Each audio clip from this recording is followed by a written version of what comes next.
Children at the forefront of education. One teacher says that's her mission. That also values the human beings that we are working with and seeing them as people. I always say that I know I'm a good teacher because when I go home, I can tell you about any of my kids in my class. Looking at ways to transform K through 12 schools. I can't give up because there are 1.1 million kids sitting in school today who are depending on people they don't know to help make good decisions for them. An up-close look at issues affecting schools. This is Arizona Week.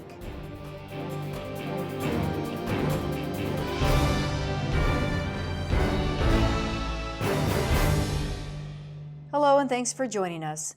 Education is a top issue for Arizona voters. That's according to a recent poll. Yet the state ranks toward the bottom when it comes to student achievement. Last month, an education summit brought together teachers and educational leaders for a discussion on what Arizona schools need. The answer may already be in the classroom. Here's a look at one teacher, Ashley Curtis, who was named one of the Raytheon leaders in education. She's a 5th grade teacher at Vail Academy in high school. Add 1. Double the number. Plus 5.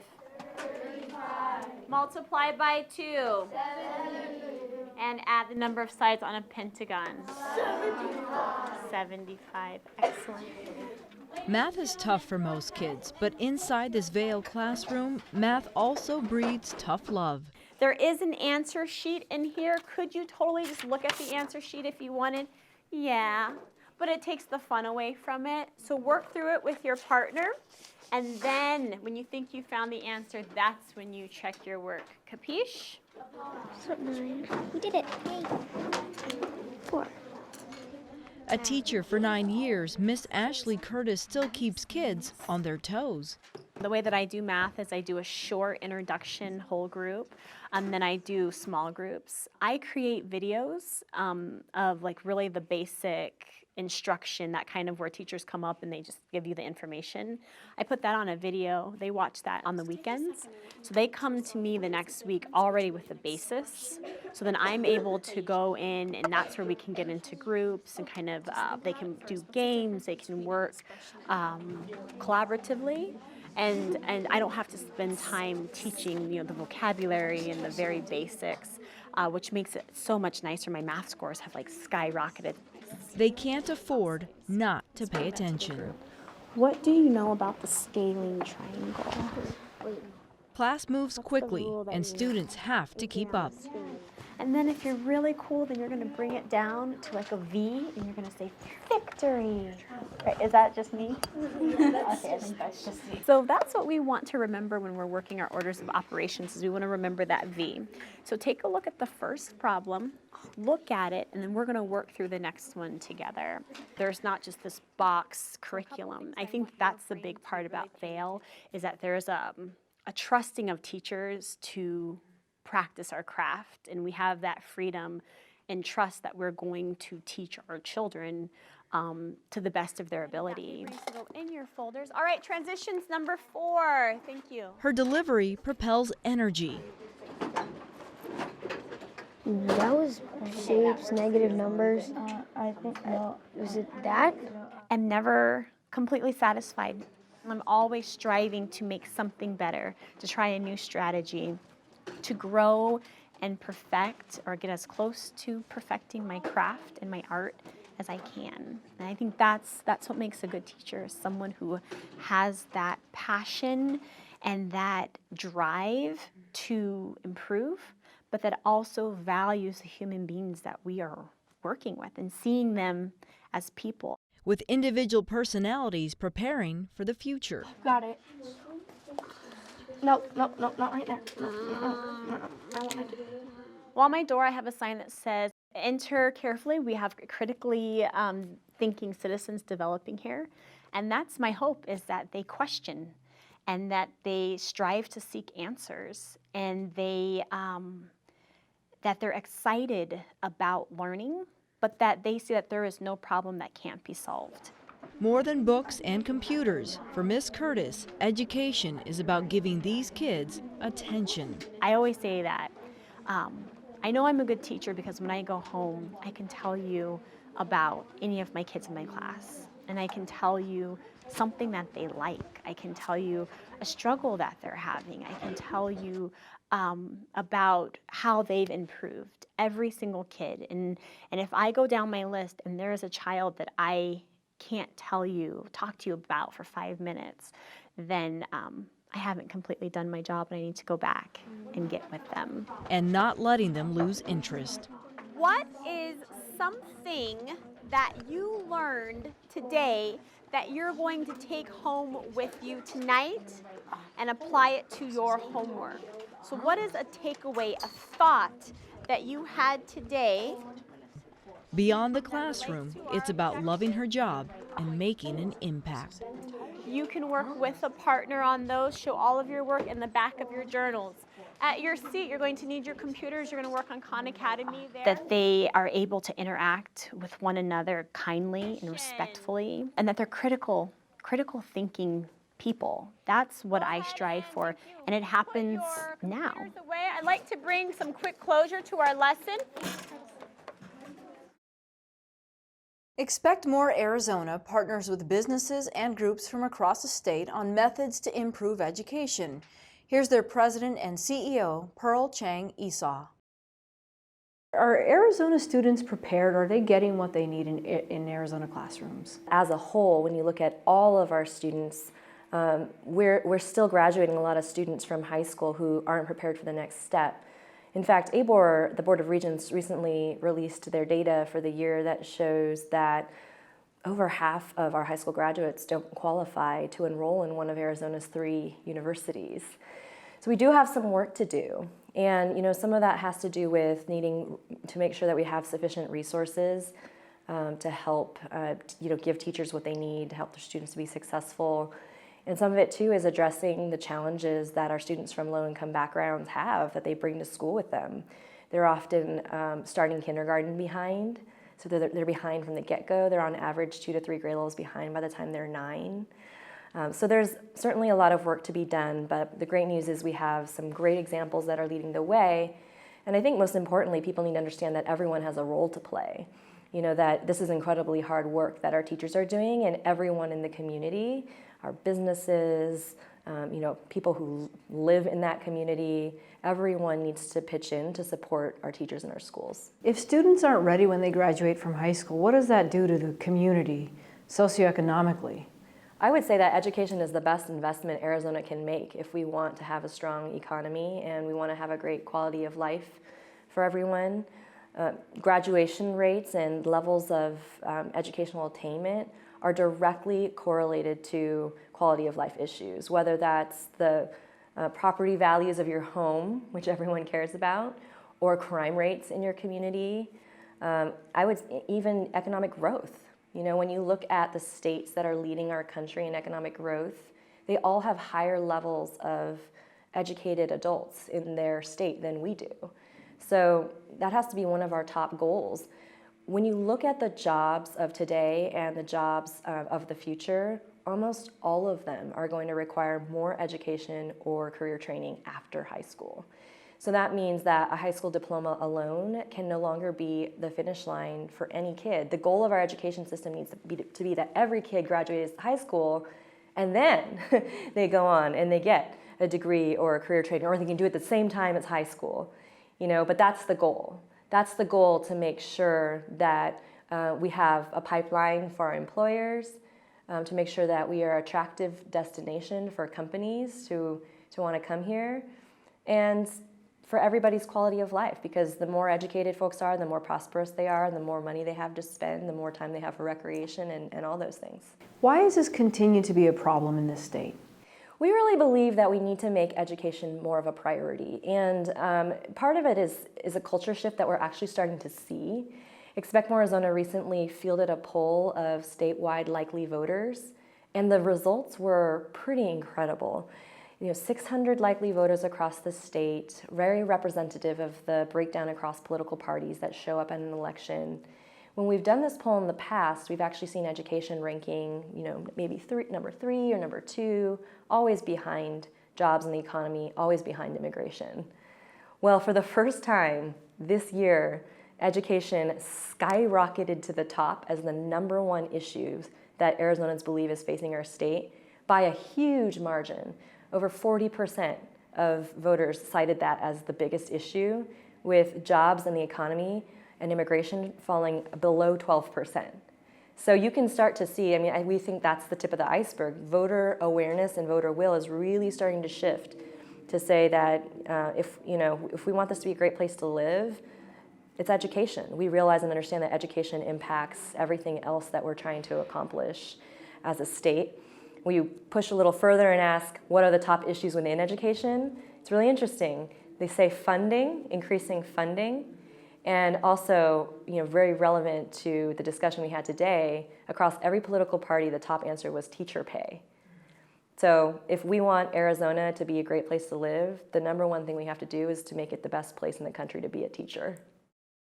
The teacher turnover rate is high across the U.S. Richard Ingersoll is a teacher retention expert from the University of Pennsylvania. He spoke last month in Tucson.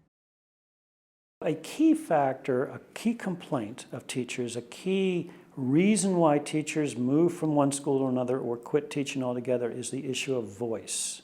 Having some say in the key decisions in the building that impact their jobs.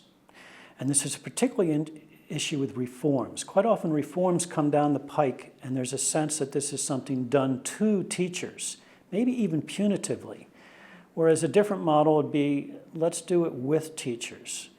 After all, this is a hallmark of professions. The idea is professionals are the experts and they have say, they have input into the decisions in their workplaces.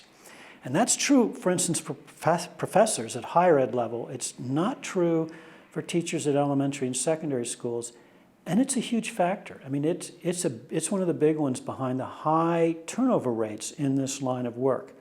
And note, fixing that wouldn't cost money. That's a management issue. That's sort of making the decisions in a more collegial and collective manner as opposed to kind of a, top-down command and control model. Based on the data that you've looked at nationally, where does Arizona fit into when you talk about the administrators not connecting with the teachers? Well, it looks like these same issues that are true across the nation are also big issues in Arizona. This issue of having voice, for instance, or there's also the issue of student discipline problems. That's another tough one, and you won't be surprised to hear that that can drive people out of teaching, is this sort of student dealing with the misbehavior issues. And sometimes people throw up their hands and say, well, what can you do about that? Aren't teenagers worse today than when we were teenagers? Maybe that's true, maybe not. Isn't that sort of part of the turf of being a teacher, particularly at the high school level?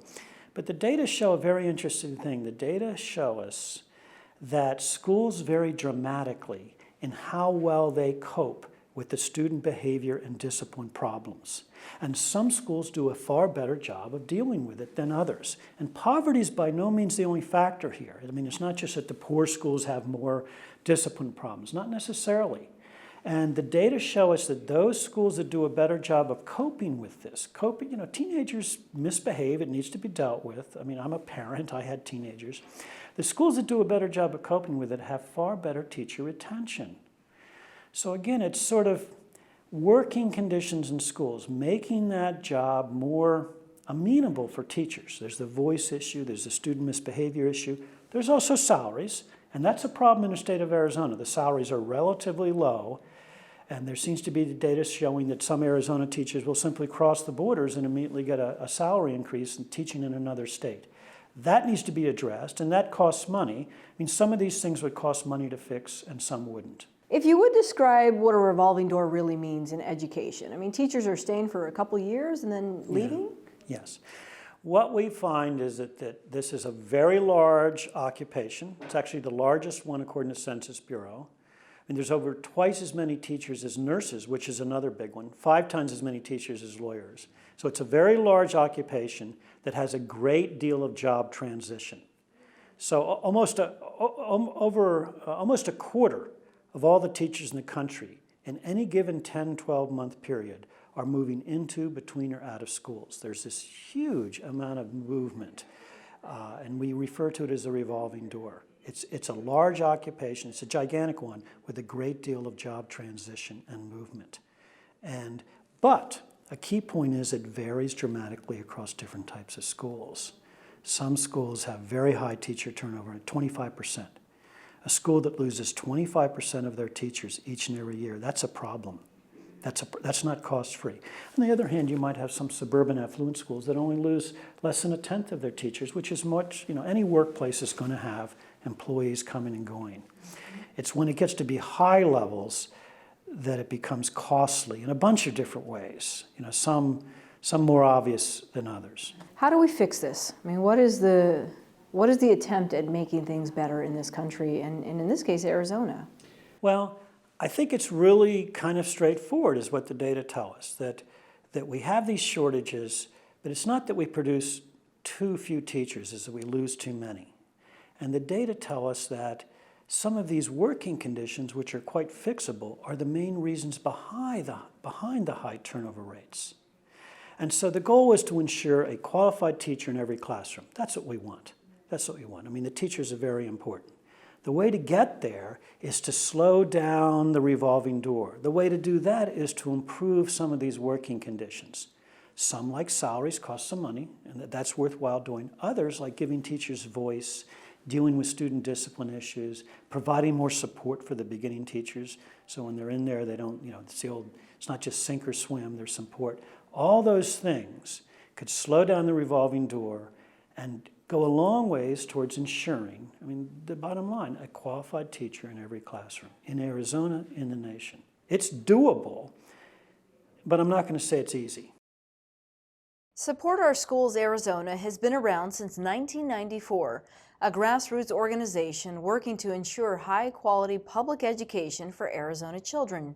Jennifer Johnson is the executive director, and she's a former deputy superintendent with the Arizona Department of Education. How would you describe Arizona's education picture in this state? I think it is challenged, but getting better. Clearly, we have some issues around funding for education, certainly an issue around teacher retention. Lots of different facets of the education system have been under review and engaged in reform. Clearly, we have to make a deeper, more significant, more meaningful investment in public education to address some of the challenges that keep us from really accelerating the level of student achievement that we know is possible. But we're optimistic. Poll after poll suggests that Arizonans find education to be the top issue that they expect their elected officials to deal with. So we're optimistic that those policymakers will be listening. Every year it seems more money disappears from the legislature for education. What is that relationship like with organizations like yours who are going to the legislators and saying, we need more and you have to stop cutting what we get? Right. We know that an investment in public education is one of the most effective things we can do to stimulate the economy. So I think it's about continuing the conversation with our policymakers to help them understand that parents and voters, citizens in Arizona expect them to make the right kinds of decisions. And this idea that money doesn't make any difference is in fact a flawed theory, and that it's important for them to understand we're watching and listening, and we care about the decisions they make, we care about the investments that they make, and that they have to understand that the key to economic prosperity that they seem to be so focused on really rests with a great investment in education. When it comes to education, Arizona is at the bottom. How do you maintain a positive attitude and sort of look forward and think, it's not terrible? Well, I'm a native Arizonan, and I grew up in a community where I knew that the adults in my neighborhood cared about me and cared about my future, even if they didn't know who I was. I just knew that they watched out for us in the neighborhood in a very parochial sense, but also in the grander scheme of things. And I think kids today in Arizona deserve that same sort of neighborhood and that same level of commitment from adults. I can't give up because there are 1.1 million kids sitting in school today who are depending on people they don't know to help make good decisions for them. And so because I'm a native Arizonan, because I'm joined every day in this work by other adults who don't currently have kids in school but care very much about the kind of Arizona that those children will inherit, and giving them the same opportunity to prosper that we all had. And I think that's part of the American dream, is that we owe it to future generations to provide the kind of opportunities that make their skills and talents and gifts benefit everyone. Organizations designed to help teachers operate across the nation and in southern Arizona. Here, that group is known as Tucson Values Teachers. Here's Katie Rogerson. Tucson Values Teachers' mission is to respect, reward, and invest in teachers, and we do that through our programs which attract and retain quality teachers for southern Arizona. Tucson Values Teachers was born out of the Southern Arizona Leadership Council, and it is a business education partnership that business leaders in the region came together and said, you know, we really are having a problem filling our open jobs with qualified people, and we have to do something about the state of education here so that we can alleviate this issue. And it works. When we hear stories about teachers who use their card to buy supplies, and they're using their own paychecks to buy supplies for a classroom. Yes, so until the time where we can do something to actually work to increase teachers' salaries, which we would love to do that someday, we like to provide them with programs that keep their hard-earned dollars in their pockets, and we do that through our teacher discount card program, and also we have a huge community-wide supply drive during the summer that helps them with the basic supplies they need for their classroom. Many of them spend well over $500, sometimes over $1,000 out of their own pockets just on basic supplies to get their class going at the beginning of the year. There's a real need to make teachers feel like they are appreciated and respected. Tell me a little bit about these teachers who come to you and say, thanks for doing this, because otherwise I don't know how it would get done. It's great when we hear that from teachers that they live Tucson Values Teachers, but it also is sad in a way that they feel so underappreciated that just these programs and a little nod and a pat on the shoulder could mean so much to them. The survey that we did earlier this year really highlighted the two issues that are important to them are pay and respect. And respect is something that we can all work on as individuals in this community to raise the level of respect for teachers and for the profession. You know, they are highly qualified, highly educated people, most of them with master's degrees, and they deserve the respect that their profession provides for our community.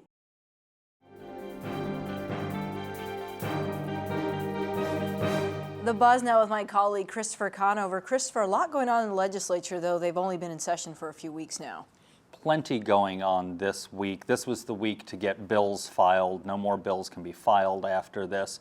So it was a very busy week in Phoenix. Today's show about education. Moving forward, we're seeing some big bills regarding education, though it's a little too early to tell. What are some of the specific ones that we're seeing that might get some attention later on this session? One of the bills that is definitely going to get some attention is House Bill 2482, and it expands what's called the Arizona Empowerment Scholarships. It's what most people call vouchers.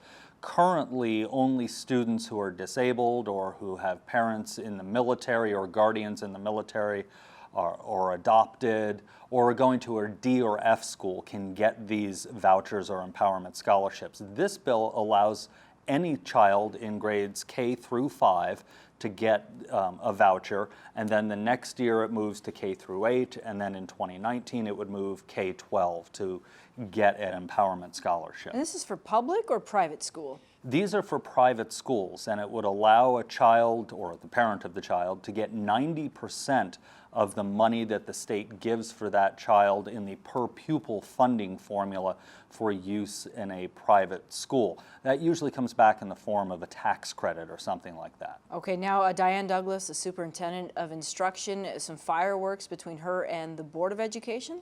The Board of Education and the Senate Education Committee. Last year, Diane Douglas tried to fire some staff members of the Board of Education.